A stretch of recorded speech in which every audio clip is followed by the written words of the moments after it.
يعني اتوقع بكرة تصحى من النوم تجد قوات من الجنود المصريين بيقاتلوا جنبا على جنب مع القوات المسلحة السودانية على أساس اتفاقية الدفاع المشترك. كده خليك من الوهم القحاطي. القحاطة طبعا عمرهم ما هيفهموا، لكن تعال أنا أوريك كيف اتفاقية الدفاع المشترك.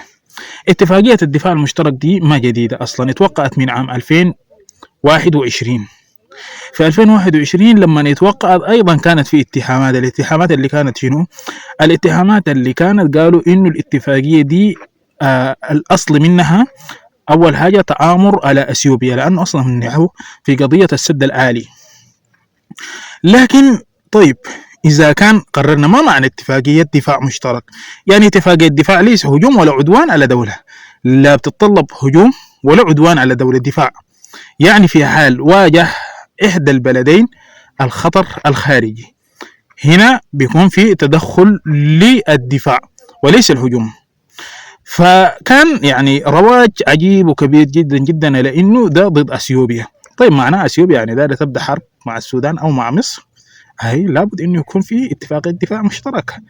الان ما الا بس اضافه بنود بسيطه في عمليه الاتفاق دي، وما فيها تدخل اصلا، ما فيها تدخل بتاع جنود. لكن اذا واجه السودان تفكك او كما الآن مثلا في إرهاصات بإنه في خطر الجنجويد هيفصلوا دارفور ولا كده، نعم ممكن هيكون في تدخل. لكن لسه القوات المسلحة قادرة على إنه تحسم المعركة دي. لكن الرواج اللي بيجي إنه مثلا مصر بتتدخل عسكريا في السودان، ده رواج ساكت أصلا، ما عنده أي أساس ولا عنده أي أصل. لكن إذا مثلا خلاص اتحقق إنه السودان هيواجه انفصال في مثلا جهة من الجهات أو إقليم من الأقاليم، هنا هيتدخل الجيش المصري. وليه؟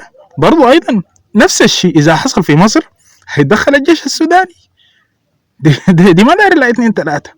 وقبل اليوم يعني الجيش السوداني ما شارك في حروب خارجية، صح ولا ما صح؟ الغلط وين يعني؟ ما في غلط في